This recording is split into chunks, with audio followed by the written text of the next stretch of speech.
Last class में निमित्त उपादान की चर्चा चल रही थी। तो सबसे पहले एक पॉइंट पे डिस्कस हुआ था कि जब कोई भी काम होता है वो स्वयं के मतलब उपादान से होता है, निमित्त से नहीं होता है। लेकिन हम लोग क्या प्रयास करते हैं, एक तो स्वयं को निमित्त बनाने का प्रयास करते हैं और कर्ता मानते हैं और उस कर्तव्य बुद्धि को नहीं छोड़ते। जैसे मैंने खाना बनाया, मैंने गाड़ी चलाई, तो जो मैं का आता है ना, वो स्वयं को निमित्त बनाने का प्रयास करते रहते हैं। तो ये सबसे पहले ये छोड़ने का प्रयास करना है। तो वो छोड़ने के लिए जो निमित्त उपादान के अध्ययन के बाद भाई साहब ने बोला था कि एकदम से छूटता है। मतलब यदि आप सच्चा निमित्त उपादान को ग्रहण करते हो तो फिर उसके आगे फिर सेकंड पॉइंट ये लिया था, जैसे जीव के द्रव्य के अगुण के उसमें घटाया था कि जैसे 3 गुण होते हैं जीव में, ज्ञान, श्रद्धा और चारित्र। तो जैसे श्रद्धा है जो एक बार में हो जाती है, ज्ञान या तो होता है या नहीं होता है, चारित्र जरूर धीरे धीरे आएगा। तो इसके लिए एक ऐसे उदाहरण दिया था कि जैसे ट्यूबलाइट है, तो उसको अपन ने चालू किया और बंद किया, तो उसको जैसे उसको श्रद्धा के ऊपर लिया, यदि श्रद्धा हो गया, लेकिन हाँ उसमें यदि खुद डाउट हो गया तो जैसे ट्यूबलाइट के जैसे बंद भी हो जाता है। तो वो श्रद्धा भी होती है और बंद भी मतलब हटती भी है। तो ये इसको तीनों गुणों को एक ट्यूबलाइट के उदाहरण के माध्यम से बताया था। फिर नेक्स्ट पॉइंट एक ये लिया था, द्रव्य गुण जो होते हैं वो त्रिकालीय उपादान से संबंधित होते हैं और पर्याय जो होती है वो क्षणिक उपादान से संबंधित होता है। तो इसके लिए एक उदाहरण दिया था, जैसे मारीची का जीव लिया था। तो जो महावीर भगवान को जब मारीची की पर्याय में था, तो वो जीव था, द्रव्य था, और उसके जो गुण थे मतलब ज्ञान, श्रद्धा और चारित्र, तो वो गुण भी उस मारीची की पर्याय में विद्यमान थे। तो जो गुण और जीव था, द्रव्य था, वो त्रिकालीय उपादान लिया जाएगा। लेकिन जब वो महावीर भगवान की पर्याय में आया तो पर्याय चेंज हुई, और जब वो भगवान बने तो जो जब भगवान बनने हैं तो उसका क्षणिक उपादान की योग्यता से वो मतलब भगवान बने। तो इसका मतलब इसके उदाहरण से ये बताना था कि द्रव्य गुण तो त्रिकालीय उपादान है और पर्याय को क्षणिक उपादान से माना है। इसी प्रकार एक उदाहरण और दिया था जैसे भाई साहब ने, कि जो महिला है उसमें माँ बनने की योग्यता तो हमेशा है यदि वो महिला है, लेकिन तो ये त्रिकालीय उपादान हुआ उसकी माँ बनने की योग्यता।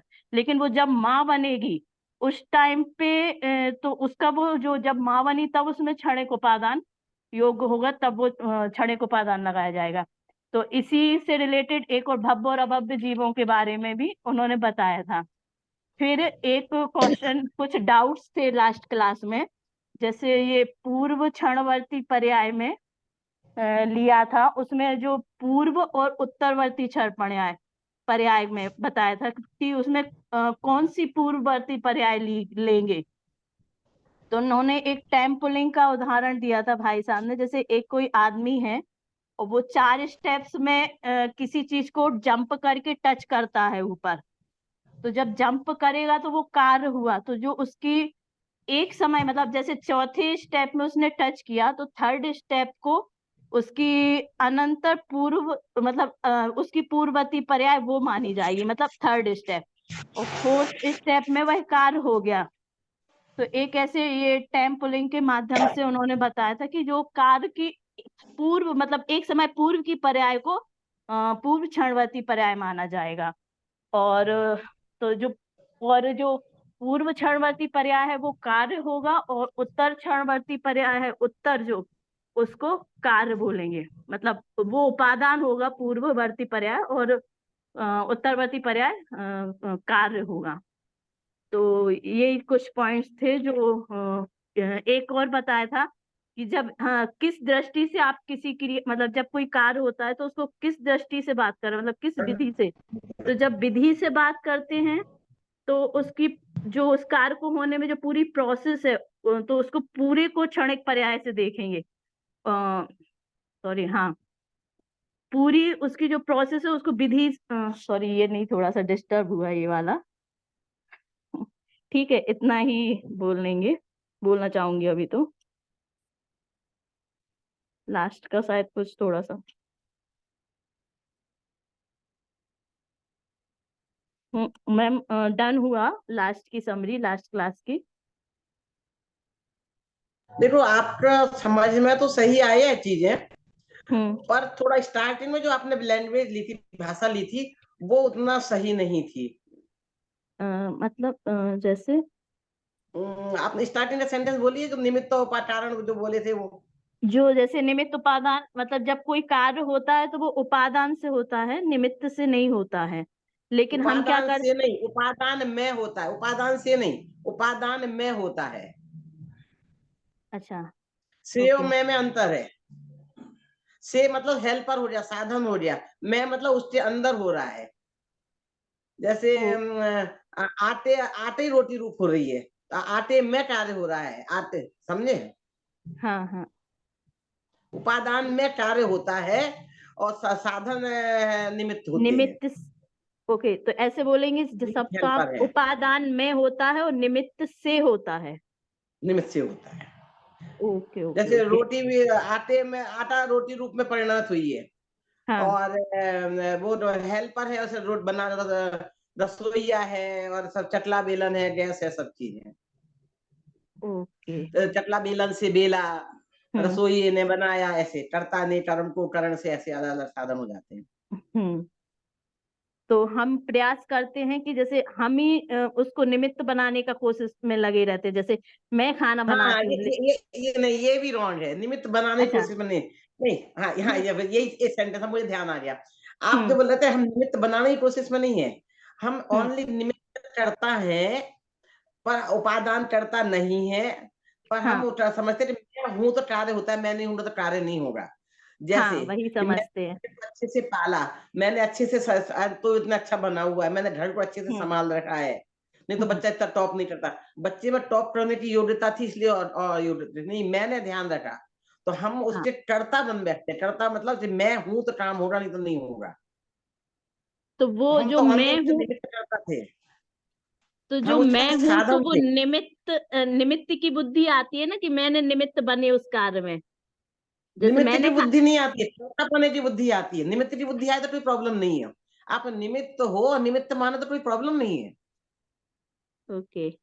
जैसे मैं बताऊं, मैं हम्म। आपको समझा रही हूँ, ठीक हाँ है ना। अब हाँ मैं आपसे कहूं कि ये विषय मैं ही आपको समझा सकती, मैं नहीं समझाऊं तो आपको समझ में नहीं आएगा, हाँ तो मेरे में कर्ता बुद्धि आ गई। हाँ। समझ रहे, मैं तो नहीं, आपसे तो समझने का टाइम पड़ गया था, हाँ। तो कोई ना कोई निमित्त बनना था। आराध्य जी निमित्त बनते नहीं बने, आराध्य जी तो मैं बन रही निमित्त। हम्म। तो मैं निमित्त तो हूँ, निमित्त को निमित्त मानना कोई गलत नहीं है। ओके। पर मैं नहीं समझाती तो आप समझ नहीं सकते थे, तो आपको समझने की योग्यता नहीं हो रही, तो आज भी नहीं समझ पाओ रहे हो। योग्यता आप अपनी योग्यता से समझे हो, मैं उसमें मानता है आपकी हेल्पर बनी हूँ समझने में। ओके। उसका जो हम अहम करते हैं कि मैं नहीं हूं तो ये कार्य नहीं हो सकता है, वो रॉन्ग है। ये तो सही है कि मैं नहीं हूं तो घर में रोटी नहीं बनेगी। नहीं, हम्म। आटा नहीं हो रहा तो रोटी नहीं बनेगी। मैं नहीं हूं, आप चले जाओगे कहीं बाहर तो रोटी बनती है कि नहीं बनती है। बनती है। समझ रहे हैं। हम्म पर रोटी जब बनेगी, कोई ना कोई बनाने वाला जरूर होगा। वो हम्म राम हो रहा है या श्याम हो रहा है, सीता हो रही है या गीता हो रही है, पर कोई ना कोई तो होगा ना। हम्म। मतलब हमें बैलेंस चाहिए है। उपादान में कार्य होता है, निमित्त के सहयोग से होता है। ओके। उपादान ना हो तो भी कार्य नहीं होता है, निमित्त ना हो तो भी कार्य नहीं हो सकता है। दोनों हम्म का बैलेंस है। हम्म। पर जब इसमें कार्य हो जाता है, तो हम उस कार्य का निमित्त ढूंढते हैं, इसमें निमित्त कौन रहा। लेकिन अब जो यदि आपने उदाहरण दिया था, हाँ आपने 3 उदाहरण दिए, पर लंबे भूतकाल और वर्तमान के दिए, अनंतर पूछण होता है कि मैं छोटा उदाहरण शॉर्ट वाला देती हूँ। जैसे कि अपनी क्लास मान लीजिए, आपकी क्लास 7:30 शुरू होती है, 8:30 हाँ। सॉरी। तो हम्म 8:30 मिनट में जाएंगे हम यदि, तो हम्म 8:30 कार्य हुआ, 30 मिनट कार्य हुआ, 8:30 बजना, तो हम्म 8:29 कारण हुआ, अनंत पूर्व क्षणवर्ती पर्याय हुई। और हम्म। सूक्ष्मता से जाए तो अनंत पूर्व हम्म। क्षणवर्ती पर्याय कौन सी है, तो सूक्ष्म सूक्ष्म, तो 8:29 20, मिनट, 29 मिनट में। है ना। हम्म वो पूरे सेकंड तक चले जाओ, लास्ट तेरे 59 सेकंड, हम्म 59वां सेकंड अनंत पूर्व क्षणवर्ती पर्याय है, 60वां सेकंड कार्य है, तो साढ़े हम्म। आठ बजे वो एक्चुअली लास्ट क्लास में भाई साहब ने वो टेम्पलिंग वाला दिया था, इसलिए वही रिपीट नहीं नहीं किया। दोनों मैं क्या कह रही हूँ, हाँ आप हाँ मैं अच्छा आप इसलिए मैंने बताया कि आपको बैलेंस रहे कि हाँ एक्चुअल में तो ये है। अब हमने इसे मिनट में लिया तो मिनट में बताएं, मान लीजिए हाँ सेकंड में लिया तो सेकंड में लेंगे। अब यदि हम इसको हफ्ते में बदल दें तो अनंतर पूछनवर्ती पर्याय कौन सी होगी, पिछले हफ्ते की आपकी क्लास, हम्म समझ रहे हैं। फिर इसको हाँ सालों में बदल दे तो पिछला साल अनंत पूछनवर्ती पर्याय, पर एक्चुअली में अनंत पूछनवर्ती पर्याय होती है एक समय पहले वाली। तो दोनों का हम्म बैलेंस समझो। अब जैसे अपने मारिश का उदाहरण लिया तो वो द्रव्य की हम्म दृष्टि से घटाया तो उसने इतना लंबा लिया कि हम्म पर उसमें हमने निमित्त आदिनाथ को तो नहीं बता रहे ना। हम्म द्रव्य तो था उनका उस समय भी विद्यमान था, पर कार्य कब हुआ है, शेर की पर्याय में। हम्म तो उन्होंने द्रव्य गुण पर्याय पर घटाया तो उसमें लंबी पर्याय घटाई है। तो मैं आपसे कही आप लंबी पर्याय थे उसमें नहीं रहता, शॉर्ट भी जो पर्याय होती है उसे भी आप अनंत क्षणवर्ती पर्याय ना माने, इसलिए मैंने वो दोनों बैलेंस बता दिए आपको। हम्म आप गलत नहीं थी, हाँ आपकी हाँ समझ सही है, समझ, हाँ पर स्टार्ट की जो भाषा थी वो रॉन्ग थी, मैंने बोला आपको इन्हें शुरू या में भी टोक सकती थी आपको। फिर मैंने हाँ सोचू कि आपको समझ में सही आया कि नहीं, बस पूरा सुनूं, हाँ इसलिए मैंने पूरा सुना। आप हो सकता है। समझ में आया। हाँ अनंत हाँ पूछने और पर्याय तो एक समय पहली वाली पर्याय कहलाती है। हाँ लेकिन वो हम लंबा लंबा हम्म हफ्ते में गिनते हैं, घंटों में गिनते हैं, साल में गिनते हैं। वर्तमान तो एक समय का ही होता है, वो पकड़ नहीं सकते हैं, हम्म तो थोड़ा लंबा वर्तमान पकड़ लेते हैं। तो जैसा कार्य हुआ उसके अनुसार कारण माना जाता है। फिर जब कार्य हुआ तब कारण हम ढूंढ देखते हैं। तो देखो कभी कभी आपने देखा होगा, ऐसा भी होता है कि हम आपने घर में आटा गूंदा, रोटी बेल ली, और बना रहे थे और तबीयत खराब हो गई। तो उस आटे में यदि रोटी बनने की योग्यता नहीं होगी, उसी क्षण तबीयत खराब हुई तो वो आटा रोटी जल जाएगी, खराब हो जाएगी।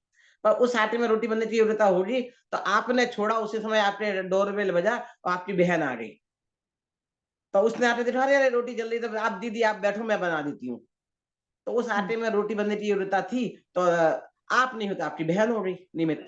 और नहीं होती तो वो पड़ा पड़ा आटा सड़ के फिर जाता, कोई नहीं आता। हम्म, तो निमित्त कोई ना कोई तो हुआ ना, हाँ समझ रहे हैं? तो हमें दोनों तरह की वो चीजें होने चाहिए। निमित्त निमित्त उपस्थित अवश्य रहते हैं, पर निमित्त के ऊपर नाम नहीं लिखा कि यही निमित्त बनेगा। हम्म उपादान के ऊपर लिखा है, गेहूं का रोटी गेहूं के आटे से ही बनेगी, चने के आटे से गेहूं की रोटी नहीं बन सकती। पर हम्म वो गेहूं की रोटी और चने की रोटी राम कहे कि मैं ही बनाऊंगा, सीता कहे कि मैं ही बनाऊंगी, रमेश कहे कि मैं ही बनाऊंगा, सुरेश कहे कि मैं ही बनाऊंगा, जो बनाएगा वो रसोईया।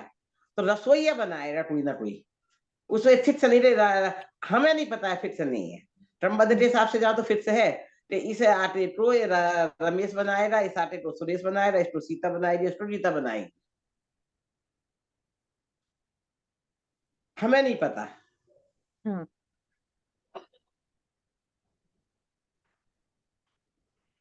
ठीक है मैम। ठीक हाँ हाँ हाँ बिल्कुल। है ना। ये तो हाँ हुई वो। आपका। अब तो उपादान की अपनी जगह योग्यता है, उपादान को उपादान माने, निमित्त को निमित्त माने, कोई इशू नहीं है। हम्म पर हम हैं निमित्त कर्ता और अपने आप को उपादान कर्ता मान बैठते हैं। और ओनली कर्ता जो शब्द प्रयोग होता है कि अपने आप को सर्वे सर्वा मान लेना। हाँ पहले जमाने में, अब मैं आपका दुबई और बाहर का नहीं मालूम, इंडियंस में पुराने जमाने में महिलाएं घर में काम करती थी और पुरुष बाहर का काम करते थे। तो पुरुषों हम्म को अहम होता था कि मैं घर चलाता हूँ, मैं कमा हम्म के लाता हूँ, तो तुम शांति से खाते हो।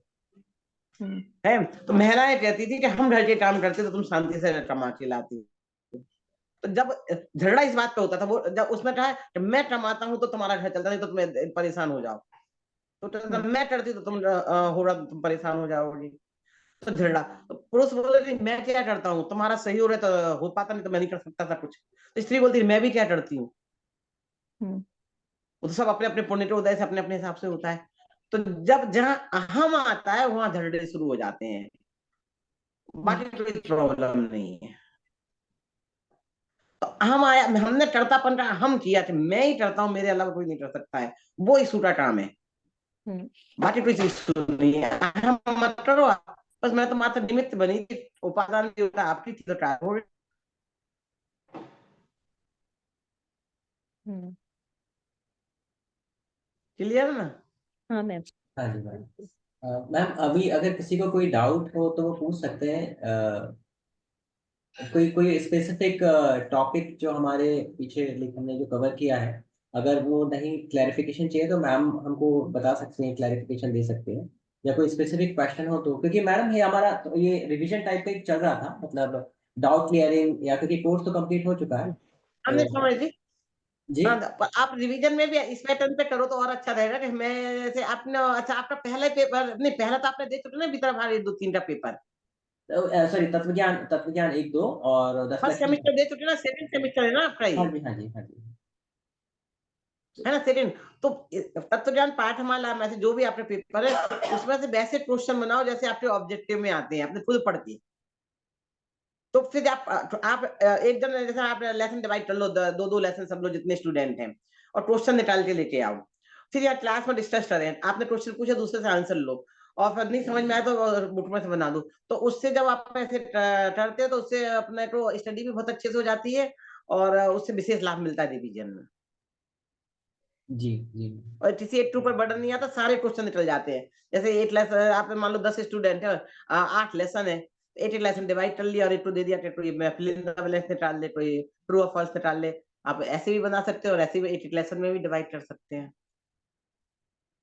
तो फिर रिवीजन करेंगे, या तो फिर रिवीजन में समरी बोले और फिर वो बता दें, और तो सबसे एक जन क्वेश्चन पूछ रहा है, सब आंसर देंगे, और फिर अब उसमें पेज नंबर बता देंगे। तो इससे आपका एकदम परफेक्ट रिवीजन हो जाएगा।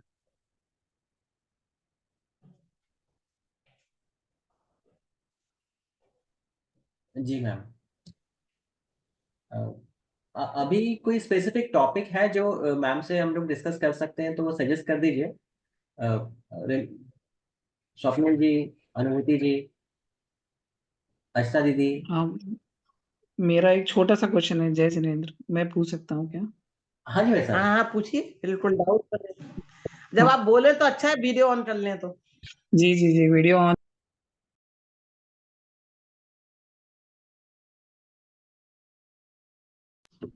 मुझे पूछना था, जैसे अपन उपादान और निमित्त का बोल रहे हैं, उपादान में ही कार्य होता है, तो निमित्त में भी एक ऐसा निमित्त है जो हमेशा विद्यमान रहता ही है, उसके बिना हो ही नहीं सकता कार्य, तो वो है समय, काल। तो अपन ऐसा क्यों नहीं बोल सकते कि उपादान के साथ साथ काल में भी कार्य होता है? समय में जो अपन काल बोलते हैं, बिना काल, जब तक योग्यता नहीं आती कोई चीज की, उस समय कार्य होता नहीं है, तो काल भी एक बहुत बड़ा निमित्त है। तो उन काल में होता है, ऐसा क्यों नहीं बोल सकते उपादान के साथ? हाँ, बहुत अच्छा प्रश्न किया आपने। वैसे अब आगे आपको पोर्शन में क्रमबद्ध पर्याय पुस्तक आने वाली है, उसमें बताइए कोई भी कार्य होता तो एक चीज से कार्य नहीं होता है। 5 चीजें मिलती हैं तो कार्य होता है। उनको 5 समवाय नाम बोला है। थोड़ा सा आपका कोर्स से हटके चीज है, पर इस साल कोर्स होने पर अगले साल आने वाली है ये। तो जब कोई भी कार्य हो रहा है तो सब चीजों से मिलके हो रहा है, और सबके ऊपर आरोप नहीं डालते हैं, किसी एक के ऊपर आरोप जाता है। जैसे एक बच्चे ने टॉप किया क्लास में, जी तो टॉप किया ना, तो घर में स्कूल वाले ने उसकी फोटो लगाएंगे कि मेरे क्लास स्कूल के बच्चे ने टॉप किया। ट्यूशन कोचिंग सर बनाएंगे मेरे बच्चे ने इतने परसेंटेज लाए। मम्मी बोलेगी, हर व्यक्ति अपना श्रेय लेना चाहता है, छोटे से लेके बड़े तक। पर आज तक कभी कोई एक जगह आपने कहीं देखा है कोई बच्चा फेल हुआ है, स्कूल वाले ने उसकी फोटो लगाई हो, ये बच्चा मेरे स्कूल में पढ़ता था और फेल हुआ, नहीं। है ना? उसका आरोप कोई नहीं लेना था, उसके भाग्य में ऐसा था, उसकी बुद्धि नहीं थी, तो फिर हम इस पर डाल देते हैं। तो काल के ऊपर कब डाला जाता है? जब हमारे पास और कोई दूसरा समझ में नहीं आता है रीजन। नहीं, पर काल तो हमेशा जैसे मौजूद रहेगा ही, चाहे जब तक उस समय की योग्यता नहीं, तत्समय की योग्यता अपन जब बोलते हैं, बात ये उस है, समय भी। जो चीज हमेशा रहती है ना उसकी कीमत नहीं होती है, उसका नाम नहीं बोलना पड़ता है, वो तो हमेशा ही है ना। जो हमेशा है उसको कोई कौन बोलता है कि मेरी माँ ने मेरा बहुत ध्यान रखा था। सबकी माँ सबके बच्चों का ध्यान रखती है। जी मोदी जी की माँ स्पेशल है क्या कोई? हर माँ अपने बच्चे का इतना ही ध्यान रखती है जितनी मोदी जी की रखी। पर मोदी जी माँ फेमस क्यों हो रही है? क्योंकि वो मोदी बन गए हैं, प्रधानमंत्री बन गए हैं। जी समझ रहे? जी। तो काल का ऊपर आरोप कब आता है?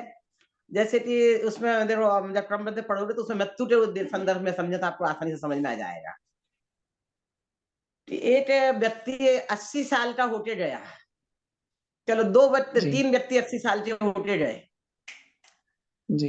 एक व्यक्ति गया 80 साल में कोरोना से, जी। तो उसके ऊपर कोरोना का आरोप आया कि वो कोरोना से गया। तो दूसरे उसी समय दूसरी खबर आई, बोला नहीं वो कोरोना से नहीं रहे, उनको दूसरी तकलीफ हो रही थी। जी।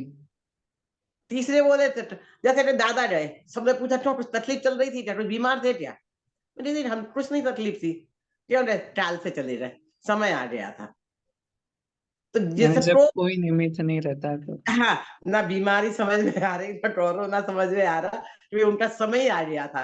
अच्छे थे, हंस बोल रहे थे, सब कर रहे थे, और उससे पहले तो 2 महीने पहले बीमार थे, 2 साल पहले बीमार थे, तब लगता था कि नहीं है, पर तब तो अच्छे हो गए।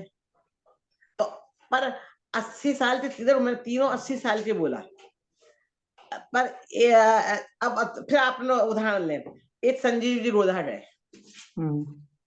पर उनका जी। 1 महीने पहले पता चल गया बीमारी हुई, तो वो बीमारी से रहे, सेम उम्र में। जी। सेम उम्र में धर्मेंद्र जी रहे, जी। पर वो उनको क्या हार्ट फेल हो गया, डॉक्टरों को समझ में नहीं आता, तो वो कहते हार्ट फेल, वैज्ञानिक कहेंगे, डॉक्टर कहेंगे तो हार्ट फेल हुआ, और धर्म कहेगा तो आयु टर्म में क्षय हुआ था, और आपकी सही है। भाषा में टाल आ गया था। सही है। तो कि वो, अरे वो तो उम्र हो रही थी, 80 साल के हो रहे थे, उम्र हो रही थी, अरे क्या कोई उम्र नहीं थी उनकी, तो अभी तो 34 साल की थी। हमने मान रखा है कि 60-70 साल के बाद हो तो कोई कभी भी जा सकता है। अरे नहीं, यही हमारी मान्यता गलत है। जो जितनी आयु लेके आए उतनी आयु लेके जाएगा, तो वो 35 साल की लेके आए, वो 40 साल की लेके आए, और वो 80, तो सब अपने काल से ही गए, तो सब अपने काल से है, और हमने जहां जहां कुछ और चीज समझ में आ गई, और तो उनकी हमें कुछ उससे समझ में नहीं, निमित्त आधा घंटे में झटपट चले गए, तो टाल आ गया था। यानी काल विद्यमान तो हमेशा रहता ही है निमित्त के रूप में। नहीं, अब फिर देखो, अब काल आ गया था मतलब, और जो काल विद्यमान रहता है वो अलग है। अच्छा। मृत्यु का समय आ गया था, और जो काल विद्यमान रहता है वो काल द्रव्य की अपेक्षा कर रहे हो आप, काल द्रव्य हमेशा विद्यमान रहता है। तो ऐसे तो सारे द्रव्य रहते उदासीन निमित्त हैं, और जो अब दूसरे धर्म वाले समझेंगे काल आ गया था, तो वो समझेंगे कि उनके हम कहेंगे आयु क्षीण हो रही थी, आयु टर्म का उदय समाप्त हो गया था, और वो कहेंगे कि वो काल यमलोक का लेने, यमराज लेने आ रहे थे, तो जी। मतलब वो काल आ गया था कि भी ऐसे अनेक अर्थ हो सकते हैं। जी। जी। और एक और प्रश्न था, जैसे अपन इंद्रियां बोलते हैं 5 ही होती है ना, स्पर्श, रस, गंध, वर्ण और कर्म। तो जो बुद्धि है या मन है, पहले तो मन को अपन इंद्रियों में क्यों नहीं लेते हैं? भाई मन भी सबको होता नहीं है, नहीं नहीं, सबको नहीं होता ना मन। तो इसलिए नहीं लेते हैं। मन सबको नहीं होता इसलिए इंद्रियां नहीं होती है, हाँ, और नहीं, क्योंकि फिर अपन इसलिए जीव मन तो को नहीं, फिर मन तीन। मन का कार्य अलग है, मन अलग चीज है, इसलिए नहीं लेते, नहीं मतलब, जैसे इस पर निंदी तो सबको रहती है, पर रचना सबको नहीं होती, जो अपने 5 इंद्रियों के भेद है, ऐसे मन सबको नहीं होता है। तो इंद्रियों के कार्य अलग है, और मन का कार्य अलग है, इसलिए मन को अलग लिया है। मन का कार्य विचार करना, सोचना, विचार करना, और इंद्रियों का कार्य है जानना, देखना। पर मन का के साथ में जो उपयोग रहता है, यानी हमारा मन उसमें हो रहा, उपयोग हो रहा है, तो ही हमें इंद्रियां हमारी काम कर रही, नहीं तो नहीं कर रही। 2 तरह के मन हुए, भाव मन और द्रव्य मन। जी। तो चिंतन मन उसका कार्य है, और ये सारे कार्य जो भाव मन और द्रव्य मन के द्वारा हो रहे हैं। 5 इंद्रियां जो जान देख रही हैं, जो मन हो तो जैसे उपयोग अपन बोलेंगे, मन मेरा मन नहीं था देखने का, तो उस देखने में क्या हुआ, मेरा मन नहीं था, तो वो ख्याल नहीं गया, है ना, उपयोग नहीं था। तो इंद्रियां तब काम करती है जब मन द्वारा इधर हो, नहीं तो इंद्रियां भी काम नहीं करती है ना। तो यानी मन बहुत बड़ा एक इम्पोर्टेंट रोल प्ले करता है आपको निमित्त में, इस सम्यक ज्ञान में या किस में भी समझने के हाँ, लिए। ज्ञान में नहीं, सम्यक ज्ञान में करता है, सम्यक सम्यक ज्ञान। दर्शन में। ओनली ज्ञान में नहीं, क्योंकि इस पर 1 से 4 इंद्रिय तक मन तो नहीं होता है, पर ज्ञान तो होते हैं। पर हाँ। विवेक में सबसे बड़ा रोल है, स्वपरिभेद विज्ञान में बड़ा रोल है मन का। अच्छा, और बुद्धि को किस श्रेणी में डालेंगे फिर? कौन सी इंद्रियों में डालेंगे बुद्धि को? बुद्धि ये बुद्धि ज्ञान के विकास का चीज नाम है। नहीं, तो वो ज्ञान का इंद्रिय कम होना ज्यादा होना, उस तो पे इंद्रिय ज्ञान के जो कम ज्यादा विकास होते हैं उसे बुद्धि के रूप में लेते हैं। जो हमारा क्षयोपम ज्ञान है हाँ, उसके लिए बुद्धि शब्द का प्रयोग करते हैं। तो वो इंद्रिया नहीं है, बुद्धि तो सबको हाँ ही होती है। हाँ हाँ हाँ। जी।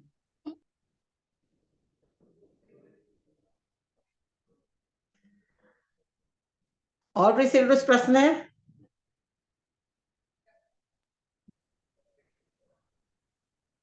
शुद्धात्म भाई। तो चलो, इससे संबंधित एक प्रश्न दूसरी क्लास में आया था मेरे मेरे को पास। एक क्वेश्चन था। हाँ पूछिए। मेरे को गुणस्थान वाला टॉपिक थोड़ा कम समझ में आया है। अच्छा, मतलब कैसे किस गुणस्थान से किस गुणस्थान में जा सकते हैं, मतलब थोड़ा उसमें काफी ज्यादा कंफ्यूजन है मेरे को। अगर कुछ जाते आते सिंपल कैसे तरीके है, से। हाँ किस व्यवस्था से किसमें आते जाते हैं, बस उसमें कंफ्यूजन है ना। हाँ हाँ हाँ। देखो, मैं ग्रुप में शेयर करूंगी कि मैंने एक गेम बनाया है, लड़े रहो जीवराज। वो अच्छा गुलिस्तान के ऊपर ही है। लूडो सांप सीढ़ी जैसे खेलते हैं ना, वैसे खेलते हैं उसे। उसे आप 4 बार खेलोगे, आपको पता चल जाए किस गुलिस्तान से किसमें जाते किसमें है। तो आपको व्हाट्सएप पे ऑनलाइन भिजवा दूंगी, मैं किसी को बोल दूंगी। यहाँ तभी मैं कहीं शादी में आई हुई हूँ, तो मेरे पास इधर मेरे फाइल कनेक्ट हो रही है इसमें मोबाइल की। मैं ग्रुप में शेयर कर दूंगी, कोई ना कोई डाल देगा आपको। उसका लिटरेचर भी है और उसमें सांप सीढ़ी बने हुए हैं। तो उसका सिंपल सा उसमें पूरा दिया है कि जहां से सांप गिरता है वो गुरुस्थान गिरने के, उस गुरुस्थान से उसमें जाएंगे। और जहां सीढ़ियां उस गुरुस्थान से उसमें ऊपर जाएंगे। जैसे पहले से गुरुस्थान से चौथे पांचवे, चौथे सातवें और चौथे पांचवें सातवें 3 गुरुस्थान में जा सकते हैं। 3 सीढ़ियां हैं। तो ऐसे खेलने से आपको जल्दी से याद हो जाएगा। और बाकी पढ़ने में थोड़ा कंफ्यूजन हो जाता है ना। और जो गिरने का है, तो जहां जहां सांप घूम रहा है, जैसे 10वें 11वें स्थान से गिरता है तो वन बाई वन नीचे तक आएगा। तो 11वें से 10वें में, 9वें में, 8वीं में, 7वीं में, 6ठे तक आके जाता है डायरेक्ट। और वन बाई बन जाता है। तो ऐसे उसमें बने हुए, तो उससे आपको समझ में आ जाएंगे। और गुणस्थान क्या है, मोटा मोटा मैं आपको ये बता दूं कि हमारे जीव के जो मोह राग देश हम होते हैं, तो उससे जो हमारी अवस्थाएं बनती हैं, मोह और योग, मन वचन का, इनके निमित्त से, तो उनसे उनके जो अप डाउन होते हैं ना, उससे जो अवस्थाएं होती हैं उनका नाम है गुणस्थान। तो मोह जब रहता है, हमारे दर्शन मोह रहता है, तो पहले गुणस्थान में रहती है। दर्शन मोह जाता है तो हम चौथे गुणस्थान में पहुंच जाते हैं। ठीक है ना। दर्शन मोह जाना मतलब सम्यक दर्शन की उत्पत्ति होना, तो चौथे गुणस्थान में। तो बाकी चौथे से ऊपर के गुणस्थान है चारित्र मोह के आधार पर, उठे जाने आने पर। तो जो आपने 25 दशाएं पढ़ी है धर्म के 10 लक्षण में, उसमें जो अनंतानुबंधी क्रोध मान माया लोभ जाता है, जब तक अनंत सारी दशाएं विद्यमान है, तो हम पहले गुणस्थान में, बादशाही गुणस्थान में। जिसको अनंतानुबंधी क्रोध मान माया गया, तो उसका चौथा गुणस्थान हो जाता है। अभी हम गुणस्थान के पीछे बात कर रहे हैं। तो आत्मानुभूति होते ही साथ अनंतानुबंधी गायब हो जाती है। या तो उपसम होता है, क्षय होता है, क्षय उपसम होता है। तो वो चारों एक साथ जाती हैं। और तो वो चारों एक साथ गई, तो सम्यक दर्शन हो रहा है, तो पहले से सीधे चौथे स्थान में गए, है ना। अब तीसरे और दूसरे स्थान चढ़ने के नहीं है, गिरने के हैं। तो आपने देखा होगा कहीं कहीं जाने के लिए तो लिफ्ट होती है और डायरेक्ट जाती है, तो उतरने के लिए आपको सीढ़ियों का यूज करना पड़ता है।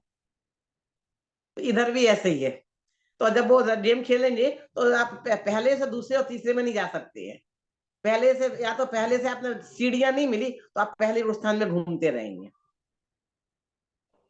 तो सब बोलेंगे मैं कब तक पहले स्थान में रहूंगा। तो आप कहेंगे लगे रहो जीवराज, थोड़े दिनों में आपका भी दिन आएगा, आप चौथे पे पहुंचोगे।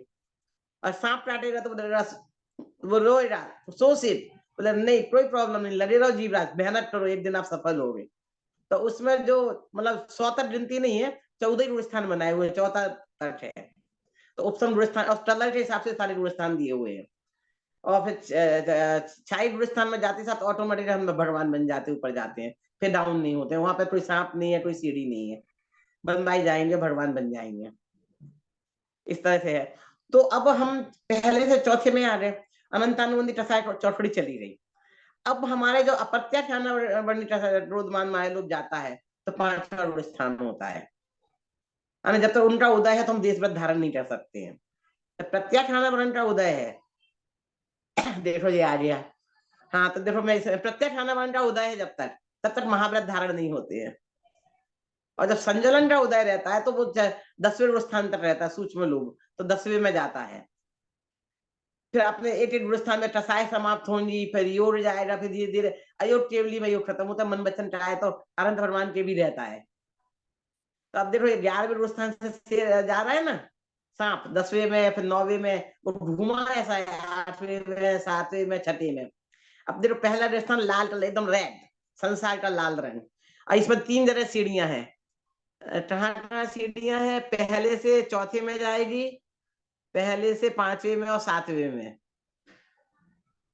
हाँ, ये 5वें तक और ये 7वें तक है, जितना मुझे याद रह गया था। तो इससे अपन 3-4 डायरेक्ट बार पहले से खेलते हैं ना। 7वें में भी जा सकते हैं। हाँ, 7वें से कह रही हूँ, 7वें में, पहले से 7वें डायरेक्ट में और पहले से 5वें 7वें में में जा और सकते हैं। मुनि अवस्था हो गई ना 7वें में। हाँ हाँ, ठीक है ना। अब देखो मैंने सांप की सब कुछ एक जगह है, तो पहले रुस्तान कौन से प्रस्थान से डेटे आते हैं? तो दूसरे रुस्तान से सांप आ रहा है, तीसरे से आ रहा है, चौथे से आ रहा है, 5वें से आ रहा है, 6ठे से आ रहा है। 6 रुस्तान दूसरे, तीसरे, चौथे, 5वें, 6ठे से पहले रुस्तान में आ सकते हैं। अब दूसरे रुस्तान में कौन से रुस्तान से आते हैं? चौथे, 5वें और 6ठे से। तीसरे में कौन से रुस्तान से आते हैं? चौथे, 5वें, 6ठे से। कितनी जल्दी याद हो रही है आपको? मैं भी भूल जाती थी। देखो मैंने तो ये अपने लिए बनाया था, मैं भी भूल जाती थी। अच्छा, फिर पहले मैंने ये बनाया ना, तो हर एक सांप की पूंछ मैंने अलग अलग हर ठंड में डाल दी, सब 18 में। उसमें इतना कंफ्यूजन हो रहा था, नहीं समझ में आई, ढूंढने में बहुत तकलीफ। तो फिर मैंने उसको चेंज किया।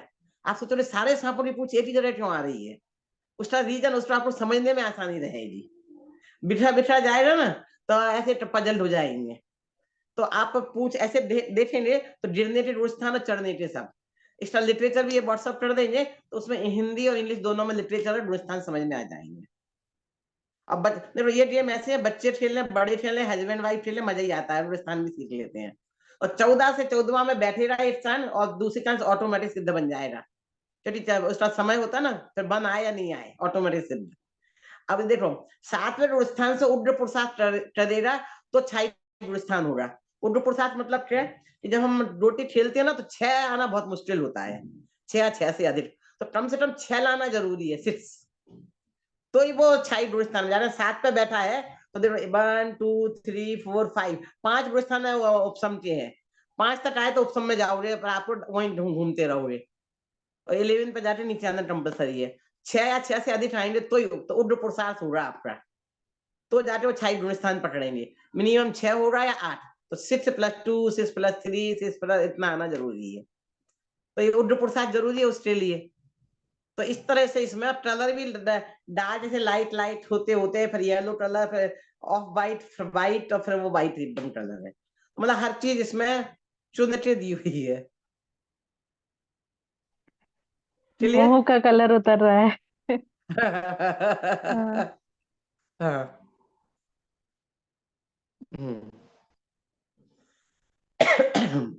गुलिस्तान मोटा मोटा समझ में आ गया ना? हाँ आ गया। आप प्लीज वो लिटरेचर आप जरूर भेज दीजिएगा, तो थोड़ा और हाँ जरूर। एक बार खुद से भी पढ़ लूंगी तो क्लियर हो जाएगा। हाँ ठीक है, चलिए। और क्या है?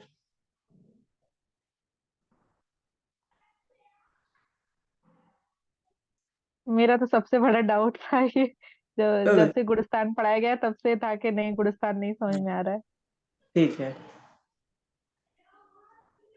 सिद्धार्थ जी, और कोई डाउट है किसी के? देखो मैं एक शादी में थी नीचे प्रोग्राम में, मुझे नहीं मालूम था, 5 मिनट पहले ना आपको पता था ना मुझे पता था। मैम ये जो आपने तो मैं मैम आधा पौने हाँ मैम, ये लेके आया था मैं, लगे रहो गुड़ स्थान 2.5 दिन के जब अटेंड किया था तभी। तो बुकलेट तो काफी बड़ी है इसमें, तो हिंदी वाली में पूरे जितने भी पेजेस हैं, 4-5 पेजेस, वो पूरे डाल दो राइट, या स्पेसिफिक कोई पेज डालना है? मतलब क्या हिंदी का डाल दो, इंग्लिश चाहिए तो लिटे, इसमें रूल्स बनाए हैं, तो वो हाँ सब जी, हाँ जी, वो रूल्स बनाए हैं, वो 8 रूल हैं, के आधार राइट पे राइट। बनाए हैं। जी जी, रूल है, 8 रूल है, वो हम्म, डालता हूँ मैं। ठीक है, हाँ वो डाल दीजिए। ठीक है मैम। मैम आप अभी किसी का और का क्वेश्चन है?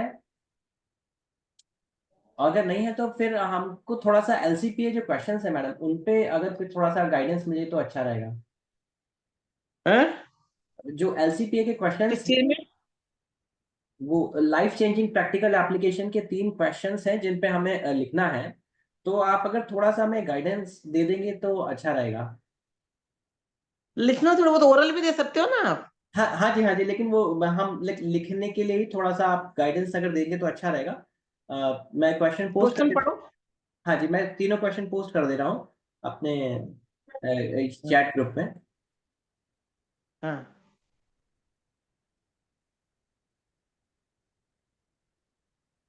अगर आपके पास समय कम हो तो फिर पूरे की जगह हम 1-2 क्वेश्चन ही ले सकते हैं। 3 ही प्रश्न हो रहे हैं ना। हाँ जी, हाँ जी, टोटल 3 क्वेश्चन ही हाँ एक्सक्यूज मी अब समय तो चाहे शादी का महिला संगीत है, जाएंगे थोड़ा लेट हो जाएंगे उसमें। हैं। मैम, हाँ हाँ एक्सक्यूज मी हाँ हाँ जी, मैम, स्टील। ये ओरल एलसीपीए का तो मैम लास्ट टाइम भी मैंने आपकी क्लास में ही दिया था, लास्ट सेमेस्टर में। तो मेरे तो मार्क्स ही ऐड नहीं हुए उसमें, तो ब्लैंक आए मार्क्स। आप बोल रही ओरल भी अकेले चल आपके जाए? नहीं हुए कि सबके नहीं हुए? नहीं मुझे मैं ओरल दिया था एलसीपीए का, वो एक शांति देवी वाला था और एक और था, आपने ही लिए थे वो मेरे। आपने बोला था क्लास नहीं हो जाएंगे ओरल नहीं, तो मैंने ओरल दिया तो रिटर्न नहीं दिया, तो मेरे मार्क्स तो ब्लैंक आए उसमें। हाँ अनुभूति जी, मैंने अच्छा बोल अच्छा, दिया तो था। मार्क्स चढ़ा, हाँ, मैंने आनंद भाई तो से चढ़ाना पूछ भूल लिया जाए। है। ला ठीक है चढ़ा दीजिए फिर आप। तो स्क्रीन पे शेयर कर लीजिए ना क्वेश्चन। अच्छा, हाँ तो जी, हाँ मैम इस बार भी तो ऐसे ओरल देंगे तो नहीं होंगे मार्क्स, मैं ये पूछ रही नहीं थी वो तो आपसे। देते हो चढ़ाने में, इनको एक साल आपने बाद में एंड लास्ट में दिए होंगे ना, तो रह रहे होंगे सारे स्टूडेंट के साथ रहते, सब एक साथ चले जाते हैं। अच्छा हाँ, क्योंकि फिर मतलब ऐसा सुनने में आया था कि वो रिटर्न में देना था, इसलिए नहीं हुए मेरे। मैंने आपके ही क्लास में दिए थे, आपने ही ली थी तब उस दिन क्लास सेमेस्टर में। तो मैम इस बार तो ऐसा सुधाकर नहीं जी हो। बोल रहे हैं ना कि मैं डालना भूल गया, वो बोल रहे थे सुधाकर जी मैं डालना चढ़ाना भूल गया। नहीं नहीं, मैंने आराध्य भाई साहब को ओके बोल दिया है आपके मार्क्स ऐड करने को, अनुभूति की। ओके, थैंक यू, मैंने सुना नहीं, सॉरी।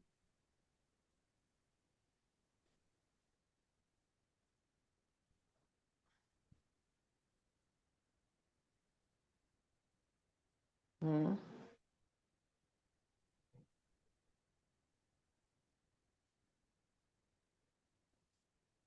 राहुल ने 10 लक्षण धर्म की पूजन में काय चौ प्रतिपाल पंचेंद्रिय मन बस्टरो यह पढ़ रहा था तथा वह 10 लक्षण प्रवेश में इतना चाह से रहता था कि छह जीवों पर उससे रमते रम रात हो, तथा उसकी यह मान्यता थी वह अपने को पंचेंद्रिय सुखों से दूर रहे।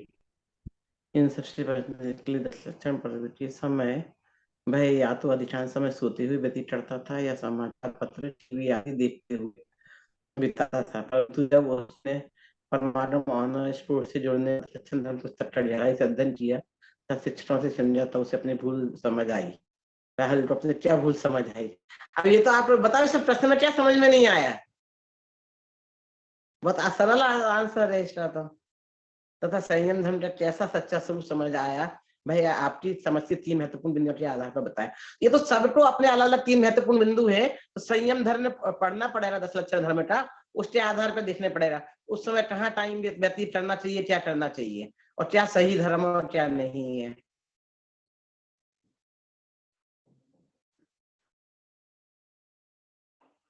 प्रश्न का अर्थ में बता दिया मैंने आपको, इसमें आपको डाउट क्या हो रहा है? ठीक है। अर्चना जी, कोई स्पेसिफिक इस पे कुछ क्वेश्चन हो, कोई एक चीज हमको कुछ स्पेसिफिक पूछना हो किसी स्पेसिफिक लाइन में तो बताएं। क्वेश्चन समझ में आया, तो मतलब इसमें हमको हमारे हिसाब से 3 बिंदु बताना है कि संयम धर्म एक्चुअली क्या हाँ होता हाँ है हाँ, और मान्यता में हम क्या करते हैं। आपको अपनी भाषा में हिसाब से, आपको अपनी भाषा से पुस्तक के आधार पर, हाँ, पुस्तक के आधार पर, ठीक है। अपनी भाषा में। और हाँ, मतलब हमें ही लिखना है हमने क्या समझा उत्तम संयम धर्म। आपने क्या समझा और क्या क्या, जहाँ हम लोग इसमें एक्चुअली में जो नाम दिया है वह वो तो है ऐसे ऐसे हम में से तुम में से हम लोग भी ऐसी कई चीजें करते हैं। तो क्या हम ऐसा नहीं करते थे पहले, उपवास कर रहे हैं और टीवी देख रहे हैं, तो वो सही है गलत? उस समय क्या करना चाहिए, वास्तविक उपवास क्या है, और 3 पॉइंट, उसमें बहुत सारे पॉइंट दिए, उसमें से 3 आपको चुनने हैं। तो हर व्यक्ति अपने अलग 3 पॉइंट चुन सकता है, जी। इसलिए सबके आंसर भिन्न हो जाते हैं। और ऐसे दूसरे क्वेश्चन में भी सबको अपने अपने उदाहरण ढूंढने हैं। प्राग भाव और प्रशंसा भाव को जानने से हम अवसाद यानी प्रेषण से कैसे बच सकते हैं, और अत्यंता भाव को जानने से हम निर्भय कैसे हो सकते हैं, यह अपने जीवन के दो प्रायोगिक उदाहरण से बताएं। ये सारे क्वेश्चन अपनी लाइफ से रिलेटेड हैं, सबके इंडिविजुअल आएंगे इसके जवाब। ओके मैम, मेरे को ना एक और क्वेश्चन है, प्राग भाव प्रशंसा भाव से उत्पन्न हुआ था। मतलब जब हमने ये निमित्त उपादान पढ़ा और प्राग भाव प्रशंसा भाव पढ़ा, तो निमित्त उपादान में हमने पढ़ा था कि अंतरंतर अनंतर पूर्व क्षणवर्ती पर्याय, ये तात्कालिक उपादान भी बोलते हैं इसको, या तत्समय की योग्यता। तो अनंतर पूर्व क्षणवर्ती पर्याय तात्कालिक उपादान होती है ना। और उसके बाद जो जो जो अनंतर उत्तर पर्याय को कार्य कहते हैं हम, है ना।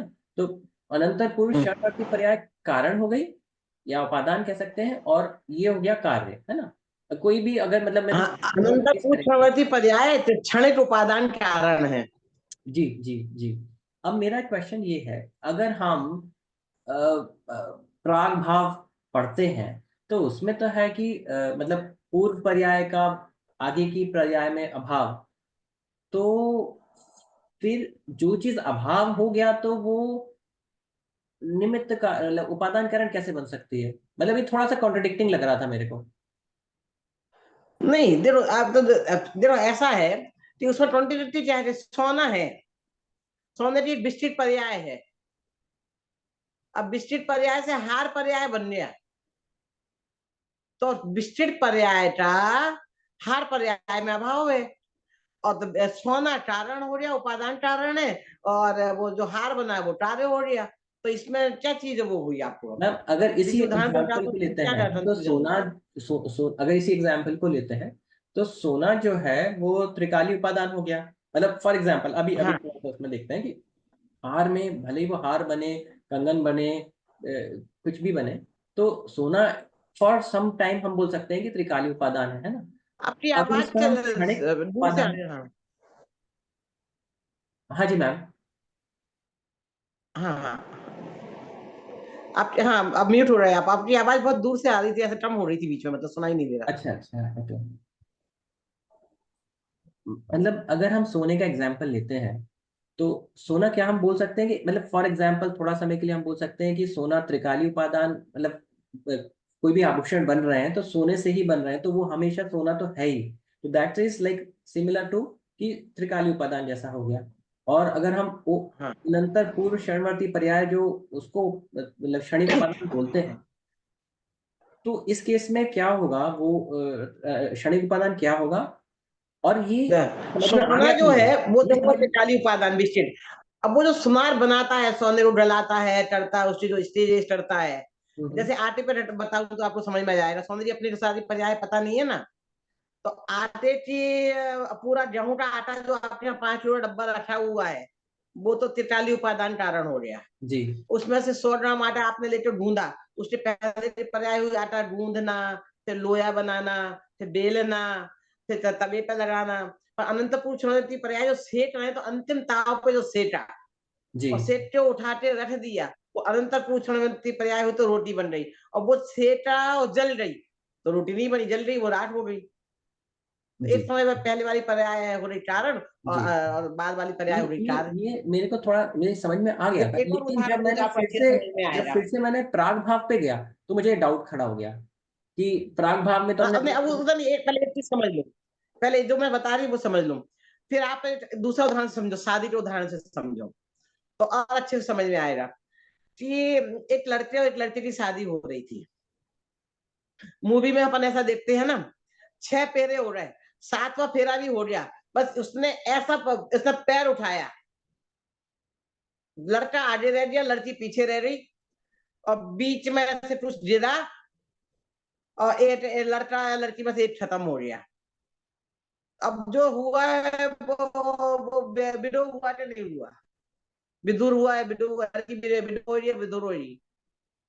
7वां फेरा का अंतिम पर यहाँ पैर यहाँ नहीं रख पाई वो, उससे पहले वो खत्म हो गया।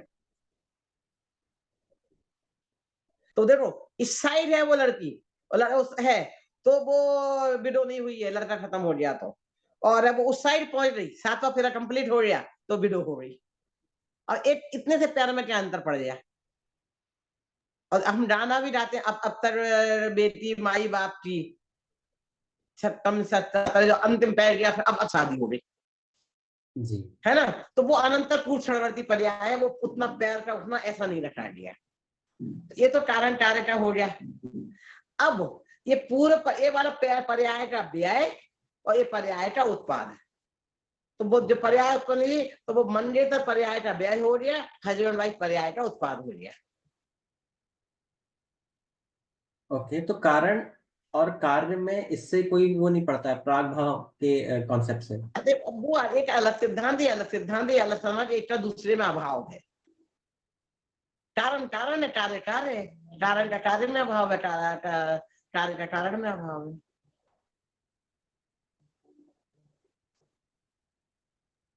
सिद्धात्मा जी, प्राग भाव एक ही द्रव्य में होता है ना? उपादान निमित्त में तो दो अलग अलग द्रव्य भी हो सकते हैं ना, उपादान अलग निमित्त अलग होते हैं। जैसे जैसे दो अलग जीव हो सकते हैं। हाँ सर, नहीं हाँ, उपादान निमित्त तो भिन्न भिन्न नहीं होते हैं। हाँ, प्राग भाव वो एक भी वो उसी वस्तु में हो रहा है ना, जो उपादान का जिसमें कार्य हो रहा है उसमें होंगे, समझ लो उपादान कारण में।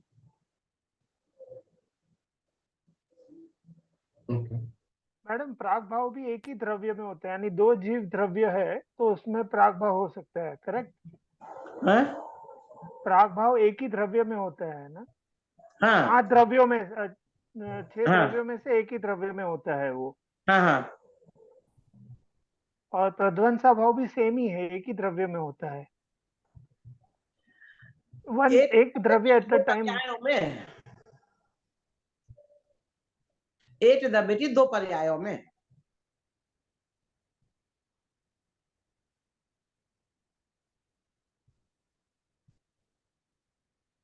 तो यानी अगर दो जीव है तो एक ही जीव में उसकी पर्याय में होगा, करेक्ट?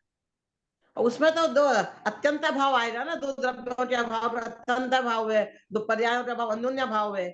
अब कोई कार्य हो रहा है तो उसमें पहले अभाव था बाद में अभाव था, किसी भी चीज का पहले अभाव बाद में अभाव होना, ऐसे प्राग भाव प्रध्वंस भाव है। आपने लास्ट में तो क्या ये बोला, मुझे सुनाई नहीं किया था।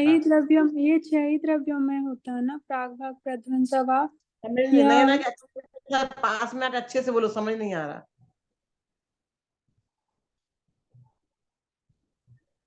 प्राग भाव और प्रध्वंस भाव 6 द्रव्यों में होता है या सिर्फ जीव द्रव्य या पुद्गल द्रव्य में? वो तो जिसमें भी होने सब में ही होंगे ना, उसमें क्या है।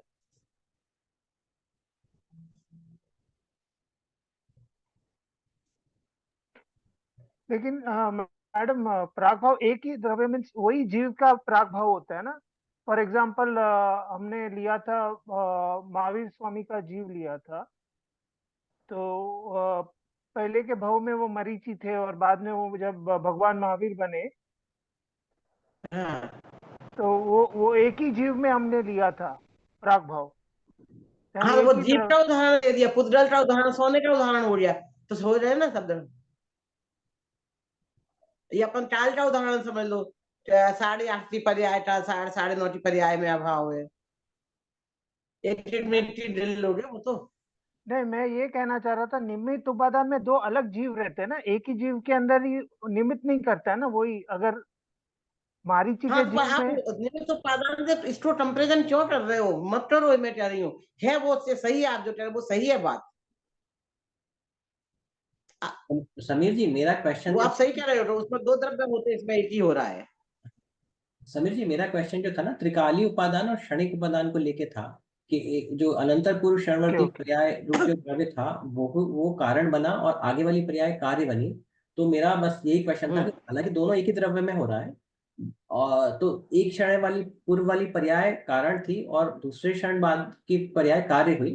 तो ये क्वेश्चन मतलब समझ में तो आ गया था, बट वो प्राग भाव थोड़ा सा उसको अपोजिंग लग रहा था मेरे को कि एक पूर्व पर्याय का आगामी पर्याय में अभाव है। तो ये थोड़ा सा मेरे को वो सेट नहीं हो पा रहा था, ये बस यही खास क्वेश्चन था। बाकी द्रव्य तो एक ही था, वो मैं समझ रहा था जी।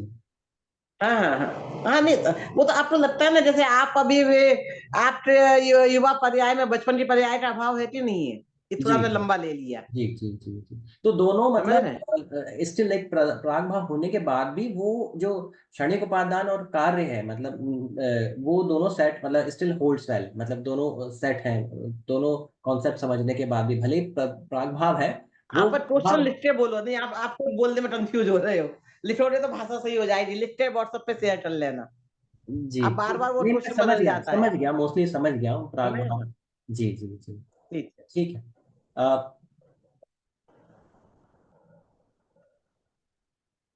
मैडम आप जब एक रिमझिम जी को समझा रहे थे वो उपादान निमित्त में, तब आपने कहा था मारीची के जीव में तब निमित्त नहीं था, लेकिन ऋषभ देव निमित्त थे ना, लेकिन उनका जीव तब वो भाव नहीं थे उनके जीव में नहीं, मैंने निमित्त नहीं था नहीं बोला, मैंने कहा कार्य नहीं हुआ था, कार्य होता है तो निमित्त ढूंढने बैठते हैं हम। मैडम लेकिन कार्य तो हुआ था ना, क्योंकि फाइनली वो उन्होंने उल्टा ही समझ लिया, यानी कार्य उल्टा हो गया ना उनका। हाँ, उनको तो सम्यक दृष्टि कार्य होना मतलब सम्यक, यहाँ हमारी चर्चा चल रही थी सम्यक दर्शन रूप कार्य की। ओके, कि सम्यक दर्शन रूप कार्य मारिच की अवस्था में नहीं हुआ, शेर की अवस्था में हुआ, तो आदिनाथ को उनका निमित्त कारण नहीं बताया, वो मुनिराज को बताया। वो तो कोई ना कोई कारण तो होता ही था। तो अब हम ये तो नहीं कहेंगे कि वो आदिनाथ की, यही कह रहे हैं बुरे कार्य होता है तो उसका निमित्त नहीं आदिनाथ को बनाएंगे, वो उसका विपरीत मत परिवर्तन हुआ था, उनकी दिव्य ध्वनि तो विपरीत मत का कारण हुई ना। उदाहरण में हम ये थोड़ी देंगे कि दिव्य ध्वनि सुनने मत जाओ तो आप उल्टा दिमाग चल जाएगा। करेक्ट। इसलिए वहां पर सम्यक दर्शन वाले कार्य की बात थी, कार्य नहीं हुआ मतलब सम्यक दर्शन नहीं हुआ। उल्टे कार्य को कार्य होना थोड़ी बोलते हैं, जो वो उदाहरण में दिया, फेल होने कोई आदर्श थोड़ी मानते रहते हो, हमारी क्लास में फेल हुआ। फेल होना भी कार्य हुआ है।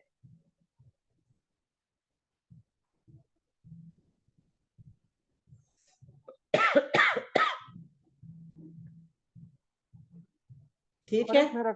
और एक मेरा क्वेश्चन था, अगर अगर उसको सम्यकदर्शी उपशम में वो वापस उसका सम्यक दर्शन निकल जाएगा, अगर उसका गुणस्थान उपशम में है तो वो गिर रहा है तो। प्रश्न समझ में नहीं आया तो आपकी आवाज थोड़ी स्लो हो जाती है, आधे शब्द समझ में आते नहीं।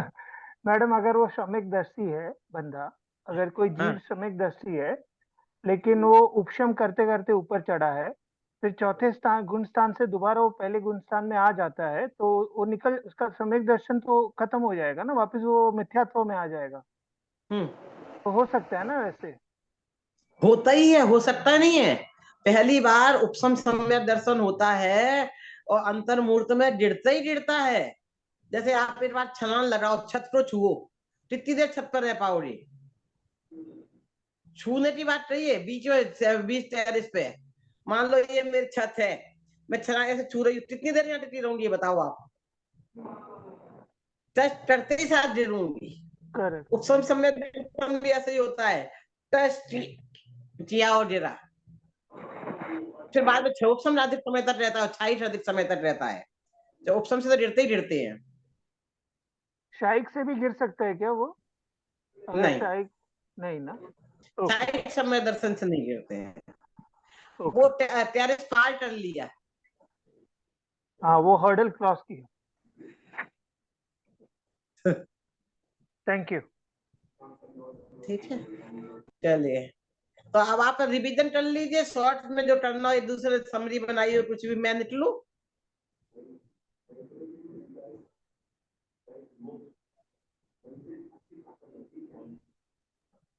ठीक है मैम, अगर किसी का कोई क्वेश्चन नहीं है तो मेरी जरूरत है, मैं किसी को और कोई क्वेश्चन है तो वो पूछ सकते हैं मैम से, नहीं तो कोई बात नहीं।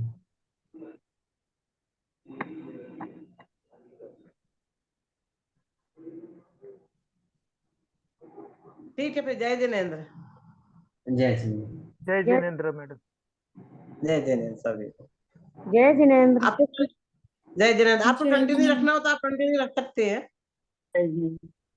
तो मतलब एक लेसन का समरी बोल दे या क्या कर ले, और कोई डाउट हो तो ग्रुप में शेयर कर लेना, मैं हूँ आपके ग्रुप में, तो यदि वो आराध्य जी जवाब नहीं दे पाएंगे तो मैं दे दूंगी। ठीक है मैम। ओके मतलब मैडम। वो शायद आउट ऑफ इंडिया है, तो इसलिए कितने वो कैसे सिग्नल रहते हैं। लास्ट क्लास में बताया था हमें। हाँ, ठीक है।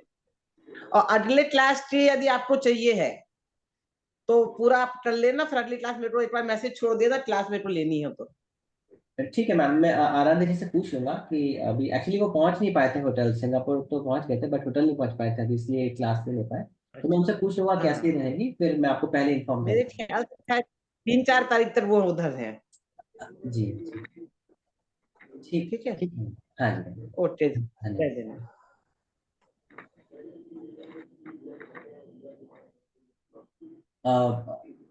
अभी हमें कोई क्वेश्चन हो और कुछ क्लैरिफिकेशन या कुछ ऐसा करना हो तो ठीक है, नहीं तो फिर सजेस्ट करें।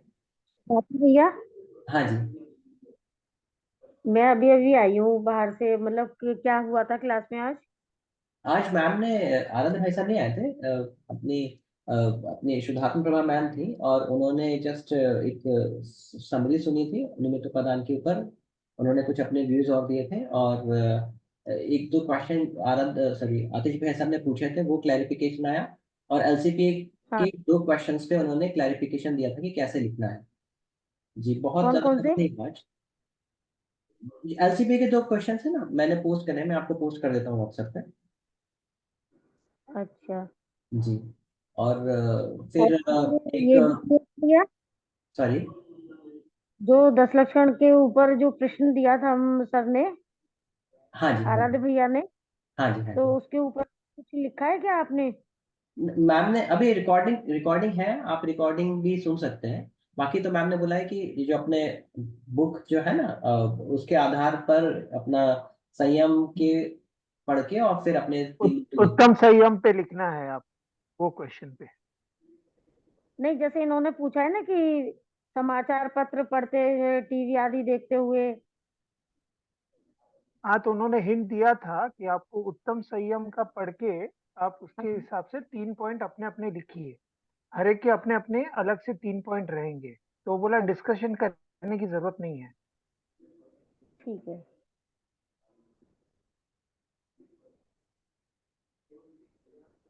ठीक है भैया। जी। और स्वप्निल जी ने भी कुछ क्वेश्चन पूछा था गुलिस्तान से आने और जाने के, कब कौन से गुलिस्तान में कैसे आते जाते हैं। तो उसके लिए मैम ने एक गेम बनाया था जिसको मैंने पोस्ट कर दिया है, लगे रहो जीव रहा है, और उसके कुछ रूल्स हैं वो भी बता दिए हैं। तो वो देखने से भी कुछ क्लैरिफिकेशन आएगा। जी। आगे आगे अगर कुछ हमको क्वेश्चन आंसर्स कुछ करने हैं तो हम कर सकते हैं, हालांकि आई डोंट नो कि कौन कितनी कैपेसिटी में है क्लैरिफिकेशन देने के लिए। तो अगर कुछ है तो ठीक है, नहीं तो फिर हम विल रैप इट अप।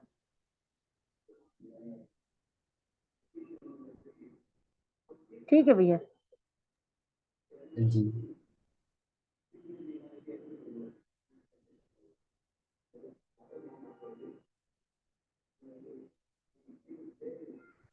अगर कोई अपना कुछ स्पेसिफिक इंसाइट जो हम लोग बना रहे हैं ना, जैसे अर्चना दी आप भी बना रहे हो, सब लोग आपने तो लिखा ही है कि दोनों के बना लिए आपने पेपर 3 और 2 के, तो अगर कुछ एक स्पेसिफिक इंसाइट या कुछ आपको स्पेसिफिक कुछ हमको बताना हो तो यू कैन टेल अस।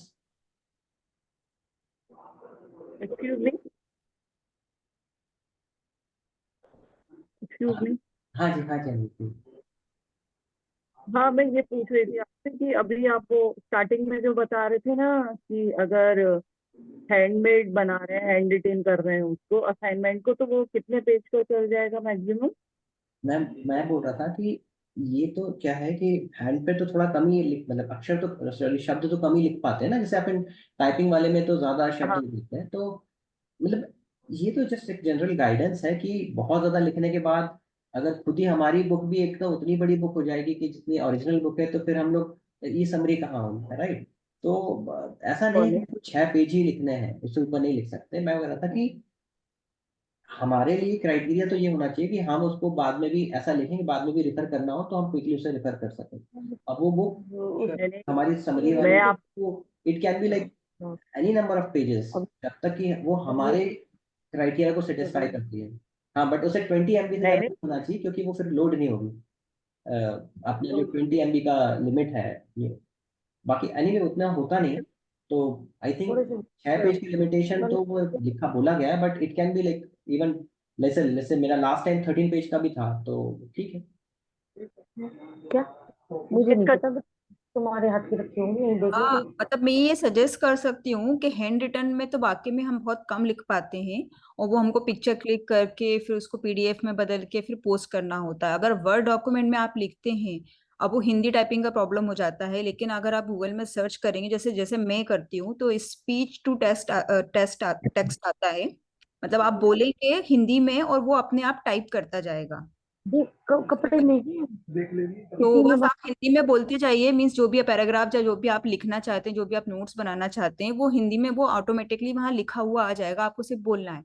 और वो कॉपी पेस्ट आप वर्ड पे कर सकते हैं। वर्ड पे आप मार्जिन भी सेट कर सकते हैं, वहाँ टेबल भी बना सकते हैं। तो मैं ज्यादातर नोट्स उस पर बनाती हूँ वर्ड डॉक्यूमेंट में, और उसमें 5-7 पेज 10 पेज फिर उसको पीडीएफ में कन्वर्ट करके अपलोड कर देती हूँ।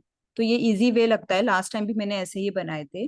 तो हिंदी में टाइपिंग करने में प्रॉब्लम नहीं आती, सिर्फ आपको बोलना है, वो अपने आप ही उसको लिख देंगे। Okay, thank you.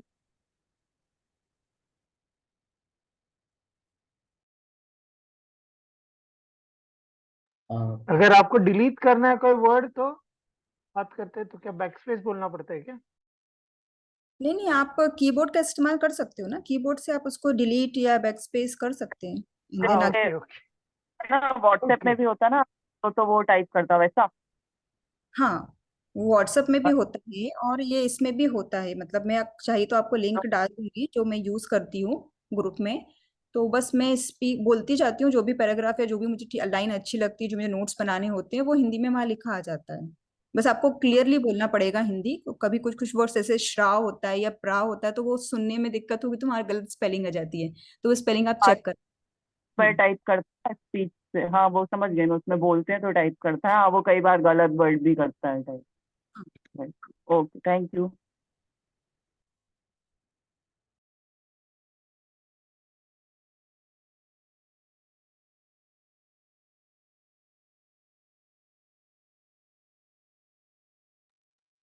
श्रद्धा, तो मैं लास्ट टाइम जो हमने ये जो एलसीपीए जो वाला था ना, जो हमने क्या क्या सब लोगों ने अपने अपने व्यू बताए थे। लास्ट हमने ऐसे किया था असाइनमेंट, लास्ट ईयर जो लास्ट सेमेस्टर गया उसमें। और एक्चुअली उसके इसलिए बाद फिर हुआ था, लिखे भी थे और अपलोड भी किए थे। दीदी वो इसलिए हुआ था क्योंकि हमने ना वाइवा भी उसी के आधार पे लिया था, है ना? तो अभी वाइवा अच्छा हमारे भाई साहब ने उसको सेपरेट कर दिया है। नहीं तो हमने वाइवा अच्छा। प्लस एलसीपीए दोनों को एक साथ लिया था, इसलिए हमने हर व्यक्ति ने उन तीनों क्वेश्चंस को बोला था, उसे एज ए वाइवा भी हुआ था। अब वो नहीं है, इसलिए हम लोग को अलग अलग अपने अपने भावों को लिख सकते हैं, that's it। हाँ, ओके ओके।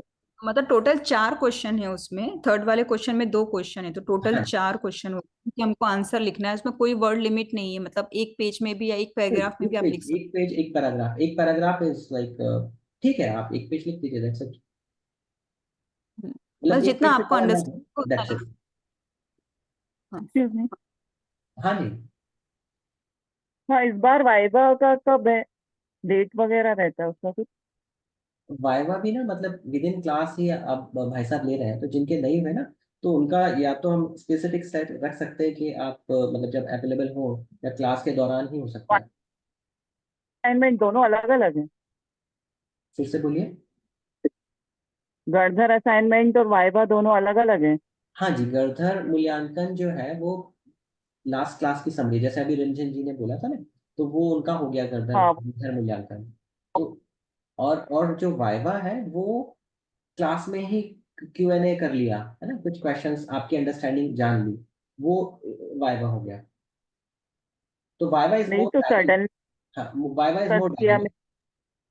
अब viva is like a surprise test, मतलब सर जो हैं वो कभी भी आपसे कुछ क्वेश्चन पूछ लेते हैं, आप उसका आंसर अपने अंडरस्टैंडिंग के हिसाब से कैसे देते हो उस हिसाब से वो मार्क्स चढ़ा देते हैं, मतलब ये कह सकते हो आप। इट्स नॉट है वो पहले से नहीं बताएंगे कि आपका वाइवा है या आपको प्रिपेयर करके आना है, जो भी टॉपिक चल रहा होता है उसी में से आपसे कोई क्वेश्चन पूछ लिया या कुछ डिस्कस कर लिया, तो आप किस टाइप से उसका आंसर दे रहे हैं अपने अंडरस्टैंडिंग के हिसाब से, और वो हिसाब से मार्क्स।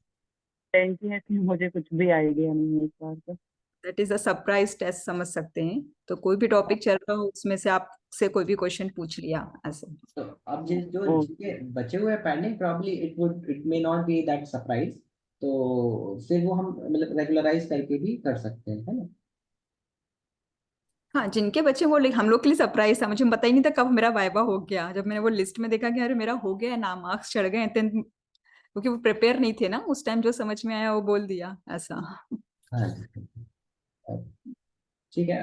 आई थिंक मतलब बहुत से लोगों का हो गया होगा ये अपना समरी लिखना स्टार्ट, तो अगर जिनका नहीं हुआ वो लिखना स्टार्ट कर दे, नहीं तो कई बार बहुत ज़्यादा समय लेता है, और ये तो date final full and final जो डेडलाइन है ना, ये मूव नहीं होगी, क्योंकि सबके लिए एक ही दी है और काफ़ी समय भी दे दिया है। तो आई थिंक हम लोग सबको समरी लिखना शुरू कर देना चाहिए, जिन्होंने नहीं किया है उन्होंने तो स्टार्ट कर ही देना चाहिए जी। 15 जनवरी इज लास्ट डेट ना, आई थिंक भैया। हाँ जी, तीनों तीनों तीनों प्लस LCP इस सबका मिला के 15, जितना भी लिखित काम है वो सारा 15 जनवरी लास्ट डेट है। एंड भैया अगर ये जो एलसीपी वाला है, अगर कुछ नहीं समझ में आता, डाउट, इसे क्वेश्चन पढ़ा नहीं समझ में आ रहा, तो वो कैसे क्लियर करेंगे, मतलब क्लास में ही पूछना पड़ेगा? हाँ हाँ, क्लास में पूछ सकते हैं, राइट राइट। नहीं तो फिर व्हाट्सएप पे डाल दीजिए भाई साहब को। हालांकि अभी जैसे हम्म। मैम ने 2 क्वेश्चंस लिए हैं, तो 2 तो मेरे को समझ में आ गए। नहीं, अब सेकंड क्वेश्चन में उन्होंने बोला है कि प्राग भाव और प्रदर्शन भाव से डिप्रेशन कैसे जाएगा। डिप्रेशन तो किसी भी प्रकार का हो सकता है ना, किसी को अलग अलग टाइप के डिप्रेशन होते हैं, किसी भी चीज से डिप्रेस हो जाते हैं। राइट। हम जैसे जो जो प्रागभाव प्रधानशाली से प्रागभाव को ही बोलेंगे, आपके पास में कुछ हो चुका है, राइट। एनीवे जो भी चीजें होती हैं वो तो पास्ट में ही घटित हो चुकी है, अब प्रेजेंट तो एनी टाइम बढ़ता हुआ ही है। तो जो चीजें हो हम्म। गई हैं जो अब एग्जिस्ट नहीं करती है, तो अब आप इस चीज को हम कैरी ऑन ना करें। जो जो दुख या जो हमको प्रॉब्लम हुई या जो माइंडसेट था उसको हम कैरी ऑन ना करें। यही डिप्रेशन को मतलब तोड़ने के लिए है। तो प्रागभाव को यही तो एक्सप्लेन करता है कि भूत की पर्याय का भाव है भविष्य की पर्याय में। तो हाँ, मतलब पहले जो हो चुका है उसको सोच सोच के डिप्रेस ना हो, तो वो राइट। डिप्रेशन नहीं। हाँ हाँ, तो जो चीज अब एग्जिस्ट नहीं करती है, राइट, उस पर्याय का तो ब्याह हो चुका है, तो जो चीज अब है नहीं है तो हम उस पे क्यों अपना दिमाग मतलब उस पे रखें, एंगेज रखें। ओके। मुझे थोड़ा सा ये कंफ्यूजिंग लग रहा था, मैं क्लियर नहीं हो रहा था कि इसमें मतलब डिप्रेशन से कैसे, को डिप्रेशन तो हम फ्यूचर को लेके भी डिप्रेस होते हैं ना, सबका हम डर जाते हैं कि भाई फ्यूचर में क्या होगा, कर पाएंगे कि नहीं जो भी टारगेट राइट, तो सेट किया है। इसीलिए प्रशंसा भाग भी है। हाँ, वो जी। फ्यूचर के लिए आ जाए। हाँ जी।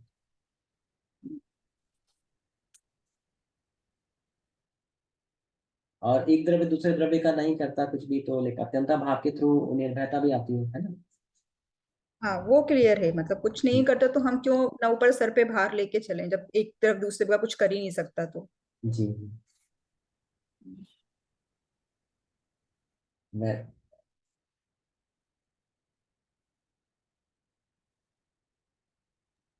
ठीक है, ट्राई करेंगे लिखने का। बाकी अगर कुछ कंफ्यूजन होगा तो ग्रुप में डाल देंगे। हाँ जी, हाँ जी, वैसे ना यहाँ पे बहुत सारे लोग हैं जो कि क्लैरिफिकेशन देने की कैपेसिटी में है।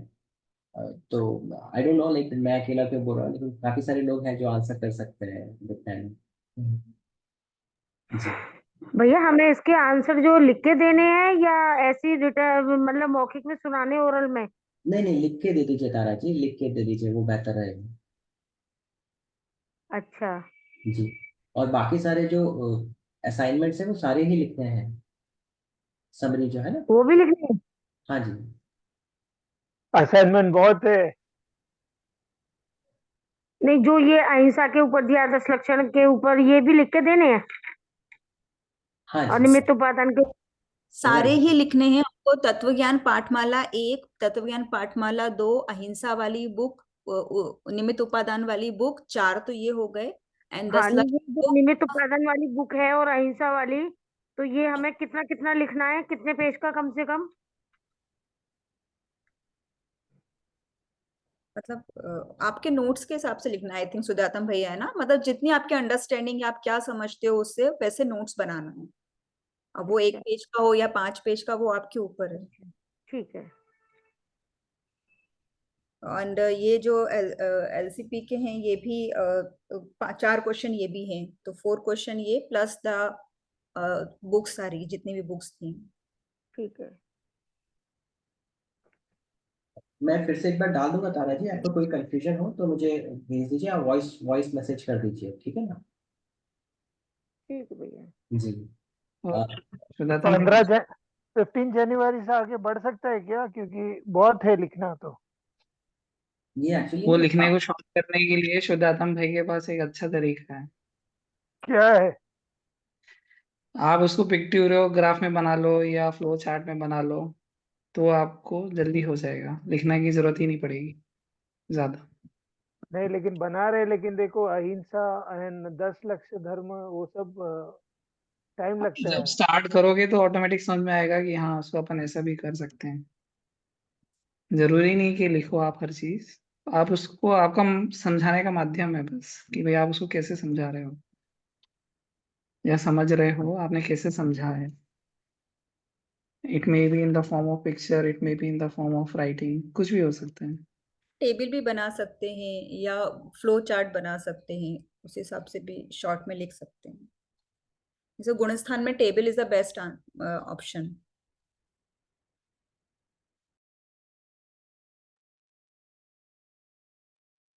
टीम से हो जाएगा और हो जाएगा। आई थिंक सबने शुरू कर दिया होगा मेरे ख्याल से, तो अभी राइटिंग सबकी शुरू हो गई, स्टार्ट हो गई। शुरू तो हो गई है मैंने लेकिन कुछ नहीं किया अभी तो, अब कल से करूंगी स्टार्ट। ऐसे ही है। हाँ, मैंने भी सिर्फ अभी एक पेज लिखा। शुरू हो गई है, लेकिन वही है, ऑफिस के साथ साथ ना बार बार नहीं हो रहा है।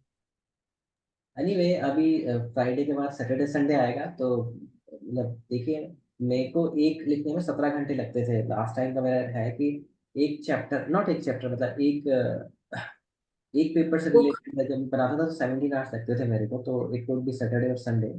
तो आप देख लीजिए कैसे क्या हो सकता है। भैया आप इतने घंटे बैठ लेते हैं, वाह! हाँ, हम 17 तो नहीं घंटा बैठा बैठना भी जाता। इजी नहीं हम है। एक एक चैप्टर एक एक दिन भी मुश्किल से कर पाते हैं मैं उसके लिए कभी कभी 2 दिन लग जाते हैं। जी जी, वो ऐसा समझ लेते हैं कि ऑफिस चल रहा है। लेकिन 10 लक्ष्य धर्म वो 17 घंटे में भी होने वाला जैसा नहीं है। ट्रू ट्रू ट्रू, समझ, और इतना अच्छा लिखा है ना दादा ने वो, कि लगता ही नहीं कि अब इसकी क्या समरी बहुत बनूं। डिटेल में। जी जी। करेक्ट, बहुत है वो। मैंने इसलिए तत्व ज्ञान पाठमाला मतलब पेपर 2 और 3 कंप्लीट करने की पहले कोशिश की, पेपर 1 अभी छोड़ दिया, क्योंकि पेपर 1 की डेट वैसे ही आने वाली 30th या 7 जनवरी तक हमको देना है, तो वो लास्ट में नोट्स बनाओ, माइंड में रहेंगे सारी चीजें, और एग्जाम भी दे दो। तो मेरा ऐसा प्लान था कि पेपर 2 और 3 के नोट्स पहले बना के सबमिट कर दो, पेपर 1 के थोड़े डिले कर सकते हैं, तो हम बाद में बना के एग्जाम भी दे देंगे। तो ये सोच के थोड़ा रखा है उसको। अर्चना जी अपने सारे सीक्रेट्स बता रही हाँ, इसलिए आप लोग की हेल्प लास्ट के टाइम, लिए। हाँ, हेल्प नहीं हेल्प। नहीं, लास्ट टाइम मैंने गूगल ट्रांसलेटर पे एक एक वर्ड मैसेज वाली लैंग्वेज में टाइप किया है, फिर उसे हिंदी का आया है, उसको मैंने उससे प्रेजेंटेशन बनाई है, तो नहीं नहीं, वो अब बहुत इस अच्छी बार बोल के। डाल हाँ दूंगी। नहीं, वो एकदम सही बताया, मुझे नीड थी इस चीज की कि मैं कैसे हिंदी लिखूं। तो वो बहुत एक दो वर्ड होते हैं जैसे शुद्ध, शुद्धि, तो समटाइम वो हम्म जो आधे हाफ लेटर वर्ड होते हैं ना वो करेक्ट हम प्रोनाउंस नहीं करते, इस वजह से शायद वो हम्म क्लिक नहीं हो पाते। उसमें आपको थोड़ा सा हम्म। वो करना पड़ता है, बाकी सारी चीजें पूरा। नहीं, ये आपने बहुत सही बता दिया। लास्ट टाइम मेरे को बहुत टाइम लगा था एक एक चीज लिखने में, मतलब अगर सॉफ्ट कॉपी में बनाना है वैसे तो, वरना अगर कॉपी में लिखना है तो फिर मैं अलग तो है। कि सबकी हेल्प हो जाए, इसलिए मैं बता रही हूँ कि जो जो एक्सपीरियंस रहा नहीं, ये है। भी सही, क्योंकि मैं अब कल से स्टार्ट करूंगी। मेरी तो कुछ क्लासेस भी मिस हुई हैं, तो एक तरीके से देखा जाए तो मुझे सारा कुछ पहले तो पढ़ना है, फिर मेरे को नोट्स बनाने हैं। और साथ ही साथ एग्जाम भी है 15 डेट, वो तो चलो टाइम है, लेकिन 30th से एग्जाम स्टार्ट है, वो अलग है। तो आप पहले थर्ड पेपर और सेकंड पेपर के नोट्स बना दीजिए, फिर फर्स्ट पेपर हम्म सबसे लास्ट में रखिएगा, हम्म ज्यादा इजी रहेगा। एक नहीं, क्वेश्चन सही था, बताया आपने। जैसे कोई आंसर कर सकता है, जैसे ये पूजन है या महावीर अष्टक स्तोत्र है अस्सी मंत्र पर, तो इनके फिर नोट्स कैसे लिखे आपने? पूरे मतलब पूरी भाव लिखी उस पूजन के, या वन बाय वन लिखा? उसको किस हिसाब से नोट्स किए उसके? जैसे मैंने लास्ट टाइम तो जैसे पूरी बुक का जब हम लोग लिखते हैं ना, तो बाकी ही सारे चैप्टर्स का इतना ज्यादा डिस्क्रिप्टिव हो जाता है कि जैसे पिछली बार में जो जिनवाणी स्तुति संसारी जीवना वाली, उसमें फिर मैंने इन जनरल भाव लिख दिया था आधे पेज में। मतलब मैंने किया था, अगर एक एक लाइन का अर्थ करेंगे तो फिर वो पूरी बुक एक दोबारा ही छपती चली जाएगी, हाँ, इसलिए मैंने राइट। भाव लिखे थे लास्ट टाइम तो। जैसे देवागम स्तोत्र है ना, उसका मैंने सिर्फ इतना ही लिखा कि बस फर्स्ट थ्री में उनने क्या बताया है, जो फर्स्ट थ्री काव्य हैं, फिर 4 to 6 में क्या बताया, देन लास्ट में क्या बताया, वैसा लिख दिया है। जैसे पहले 3 में उनने बोला था कि भी मैं आप क्यों भगवान को उनके सारी चीजें देखकर क्यों मानूं, समोशरण देखकर या उनकी बाहरी विभूतियां देखकर उनको पूजनी नहीं है ना। फिर हाँ, बाकी कैसे बताया, फिर वैसे करके वो शॉर्ट में 4 लाइन में आ जाता है कि भाव और उसके बताइए, लाइक दैट। और जो स्टोरी है जैसे पांच पांडवों की, और उनकी उनकी फिर स्टोरी कैसे बताना, वो भी शॉर्ट में बताना? वो स्टोरी से आप क्या सीखे, बस वो लिख दीजिए। स्टोरी मोरल लिखना सबको है, मालूम मोरल है, ऑफ द स्टोरी। पूरी स्टोरी नहीं लिखना है, स्टोरी सबको मालूम है 5 पांडव की, आप पढ़ भी लोगे, लेकिन उस तो स्टोरी से आपने क्या सीखा वो लिख दीजिए बस। भाई मोरल लिखना है मतलब स्टोरी आई हाँ, का। थिंक मॉरल लिखना है, मॉरल ऑफ द स्टोरी क्या है, हाँ, आप क्या वो सीखे उसमें। मेरे हिसाब हम्म, से मैं बता रही हूँ, लेकिन और भी कोई आंसर दे सकता है कि मीन्स क्या लिख सकते हैं, मतलब स्टोरी का मैंने। मैंने जिस तरह से लिखा था ना लास्ट टाइम, मतलब अभी तो नहीं लिखा मैंने। तो मैंने तो सिर्फ हमारे पास क्या पॉइंट्स रहते थे कि माता पिता और डेट्स, कब जन्मे, कब गए, कब मोक्ष गए, और जो मेन घटनाएं हुई थी वो लिख दी और सीधे मॉरल लिख दिया। तो या फिर अगर दो तीन कुछ ऐसी घटनाएं हैं तो वो दो तीन घटना दृश्य वन, दृश्य टू, दृश्य थ्री करके लिख दिया था। मैं आपको स्नैपशॉट भेजूंगा लास्ट टाइम का, तो उससे थोड़ा इंटरेस्ट ले सकते हैं। तो मेरा आधे पेज में स्टोरी हो गई थी। तो सिर्फ डेट्स, मतलब डेट्स मतलब कब मोक्ष गए, कब जन्मे, और कन्या ने अगर लिखना हो तो वो लिख दिया, और दो तीन मुख्य घटनाएं, दृश्य, बस, और फिर मौन। ओके।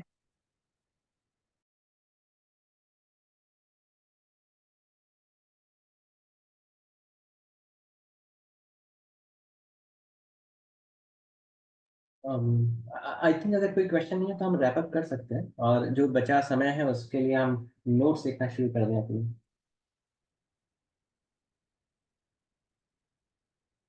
हाँ, जिनवाणी स्तुति पढ़ के।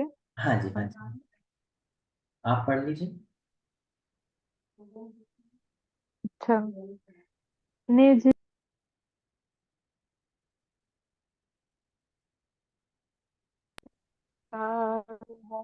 उसके लिए जिनवाणी माँ को वंदना शत बार है। ये जिनवाणी भाती तो जपू दिन रैन, जो तेरी शरण आ गए तो पावे सुख चैन। जा वाणी के ज्ञान से सूझे लोकालोक, तो वाणी मस्तक धरो सदा देत हूँ धो।